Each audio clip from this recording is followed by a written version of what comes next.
اور نماز پڑھنی ہے، دعوت دینی ہے. دعوت میں بھی کوئی لچھے دار تقریریں نہیں ہے کہ بعض خطیب ایسی تقریریں کرتے ہیں آدمی کہتا ہے کرتا رہے بھائی. تو دعوت بھی سمپل بھائی، دین آئے گا محنت سے آئے گا، دین ہمارے اندر آ جائے، پوری دنیا میں آ جائے، اس کے لیے محنت ہو رہی ہے. کوئی لمبے چوڑے، کوئی کوئی بہت زیادہ کوئی ایسا نہیں ہے کہ کوئی اٹریکٹیو دیتے ہیں آسان لفظوں میں. ایک تو توحید جو علماء ایکسپلین کرتے ہیں وہ تو ایک مدرسوں میں کہ ما فوق الاسباب اختیارات، یہ سمجھنا کہ اللہ کے سوا کسی اور کے پاس ہیں تو یہ شرک ہے.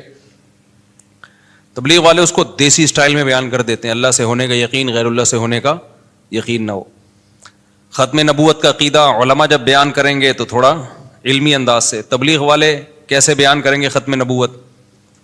تبلیغ والے ایسے بیان کریں گے بھائی اللہ کے حکامات کو نبی کے طریقے پہ پورا کرنا. نبی کا مطلب صرف پیغمبر صلی اللہ علیہ وسلم کے طریقہ، اس کے علاوہ کسی اور کا طریقہ ایکسیپٹیبل نہیں ہے.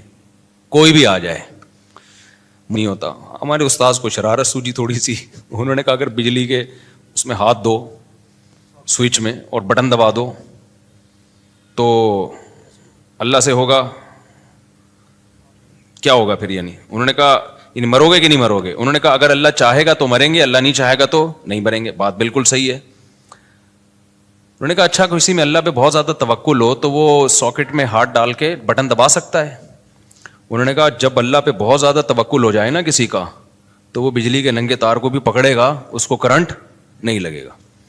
ہمارے استاذ نے کہا بھائی یہ کیا کر رہا ہے بھائی تو ابھی مسالہ زیادہ لگ گیا ہے کیا؟